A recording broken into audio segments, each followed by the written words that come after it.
喂喂，大家有冇諗過呢？如果你有好多個目標想達成嘅時候呢，你係會選擇 A 將每一個目標拆到好細，而每日就係做少少，keep 住每日去做好啊？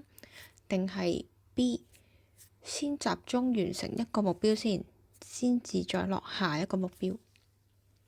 咁我呢一年呢，2025年呢，我就揀咗 A 嘅。咁我睇咗本書《原子習慣》啦，咁佢係佢介紹咗一個方法，將所有嘢拆成好細，而去每日做。咁我就將每樣嘢拆到好細，而擺晒喺成日 throughout 成日，而每日做。咁但係結果我係發覺自己會 burn out 嘅，同埋個身體好差，壓力好大，放鬆唔到個人咁樣樣。咁試咗幾次嘅，次次都係做咗個零兩個禮拜，一個人已經病啊，或者唔舒服啊。咁我嚟緊2026年啦，咁我就決定呢，就試下方法 B，將我想做嘅嘢 list 曬，主要可能有4樣嘢咁樣樣。我會首先做咗第一樣嘢先，例如減肥，咁可能我會花3個月時間去建立一個健康而自己接受到嘅飲食習慣先。因為有時你叫我完全戒糖咩，或者完全戒晒粥粉麵飯呢，咁就 impossible。而我個身形亦都唔係話真係黐肥嘅啫，咁但係其實我覺得呢啲唔瘦唔肥嗰啲先至最難減，因為你視覺上又覺得你唔係好肥，但係你磅落重或者自己着衫都知道會自己肥咗好多。咁所以而家如果係咁，我下年嘅目標可能首先身體健康先啦，咁就研究一套方法係可以持之以恆嘅飲食健康均衡方法，可能 occasionally 先俾自己放肆1-2次咁樣樣。咁跟住做完目標1之後，先至即係個人冇咁大壓力，先做目標2、目標3、目標4。咁平均每3個月達成一個目標啦，打算。咁可能 final 最尾淨係1年只可以實行到一個目標，都冇所謂嘅，試下，因為好過我今年訂立咗好多目標一次過做，反而樣樣都做唔好。咁反而而家試下可唔可以一次過集中做一個先。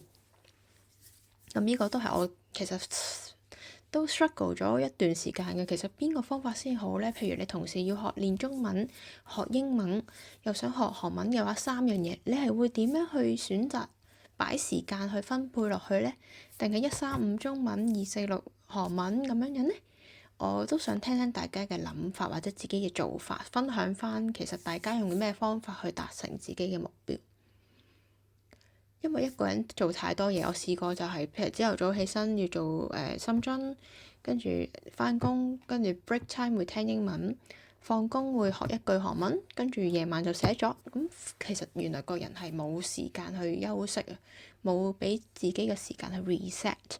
咁跟住壓力大，咁壓力大又放鬆唔到，又瞓得唔好，跟住就暴肥，暴肥又更加食更加多嘢。同埋咧，身體會出紅疹，咁都話之前係撞車，撞完車就好緊張，精神壓力大，跟住身體就會有反應啦，咁就會出濕疹啊嗰啲嘢。咁我上個禮拜前一個禮拜啦，開始咧試咗 Young Living 一個 prototype，咁喺我自然療法醫師嘅guide住下咧去做嘅。咁其實佢係一個 group 咧，開咗個 group，咁係 WhatsApp group 啦，咁佢就會教大家應該點樣去進行呢5日嘅排毒。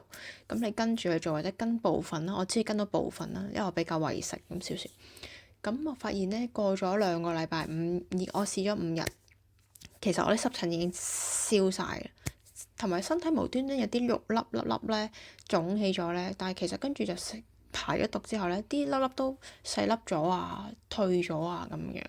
咁我覺得個人係舒服咗，咁個腸胃亦都好咗，因為可能食得太多垃圾食物啦。咁係排毒嘅時候咧，就會個人會輕，唔係個體重輕啊，個人個感覺輕鬆咗，情緒都好咗，瞓覺都瞓得好咗嘅。even 因為之前咧，我飲少少茶咧，一杯茶或者一杯咖啡，我其實已經好難瞓得着㗎啦，或者會半夜會醒啊。咁但係自從排咗毒之後咧，咁我就算可能我依2日飲一杯咖啡，我琴晚都瞓得 OK 嘅。咁醒咗但係會即刻瞓得翻，所以我覺得我會周不時都會再試一次個排毒嘅療程咯。咁就可能個身體就會再舒服啲。因為可能腸道都係人嘅第二個大腦啦，咁腸道嘅健康咧係好影響人嘅情緒、吸收同埋瞓覺嘅。咁試過呢次之後咧，我可能間唔時覺得自己依排又食得多垃圾食物啦，咁又會再排毒，再好啲。咁之後我而家個身體就好翻好多，咁亦都有因為瞓得到咧，個人會精神翻啲嘅，唔會成日好似頭暈眼花啊，或者輕輕鬆即係好攰咁樣樣，啲肌肉冇咁容易痛啦。咁所以我唔一定要我跟住我去買嘢，咁就係總之話俾大家知係排毒嘅好重要啦。咁嚟緊咧，我今個禮拜咧想講嘅咧就係好似我頭先咁樣樣，我面對緊一樣困難，就係我好多目標想達成，但係如果一次過做晒佢嘅話咧，又個人個身體好攰，做唔到，咁我就會諗辦法去揾第二個方法去做啦。咁咧，今個禮拜想寫嘅文章咧就係關於呂爵安交戰4嘅表現。佢不嬲都叻仔咧，其實好多人都知㗎啦。咁因為我係由造星1開始睇佢決賽嗰下咧，佢真係好令我見到佢係有用腦去諗點樣去突出自己啊！佢唔係就咁順住佢話啫，我中意表演咩就表演咩，唔係嗰啲，佢係用腦去為自己去鋪排點樣去演出先俾人見到。因為其實佢覺得自己嗰時都係隱形十強嚟嘅，冇人見到佢。咁佢喺即係之後咧，我就覺得對呢個人係另眼相看啦。咁跟住睇佢 Mirror 嗰啲團綜都知道佢係用腦噶啦。佢譬如2盤生雞蛋要揾一隻熟噶嘛，咁佢一下就揾到啦。咁嗰下都好有效果嗰件事。咁其實佢係有去諗個方法去解決佢面對嘅問題。咁交戰咧，我冇睇晒嘅1至3輯咧，我係斷嚟睇啦，冇乜點留意，因為我唔係好感興趣。但係交戰4我係睇得晒啦。咁其中有一集咧，佢係玩一個叫搭路嘅遊戲啦，好似搭啲綠色嘅水管，要5個隊友，6個隊友，係啦，跟住就每人揀6張圖案，咁去為自己鋪路嘅。咁如果有隊友揀同樣嘅嘢咧，同樣嘅圖案咧就會撞船，咁就輸咯，咁就輸咗局嘅。咁要喺限定嘅回合入邊咧，大家都要鋪到路去行前面。咁開頭咧係會好混亂嘅，大家都會撞船啊，揀埋同一個圖案啊，咁好緊張個氣氛，亦會有少少火藥味啦。咁我唔排除節目效果啦。咁但係你會見到阿呂爵安咧，佢係好俾心機，好冷靜去諗辦法，點樣可以令到隊友一齊去過關嘅。首先佢做咗2樣嘢，就係佢唔嘈啦，佢好冷靜。第二就係佢會諗辦法令隊友同自己識別到大家係揀邊一個圖案。見到佢咧，其實係同其他人唔同。譬如好似我咁，我遇到困難我就會呻，唉，點解我又會做唔到啊？點解咁難啊？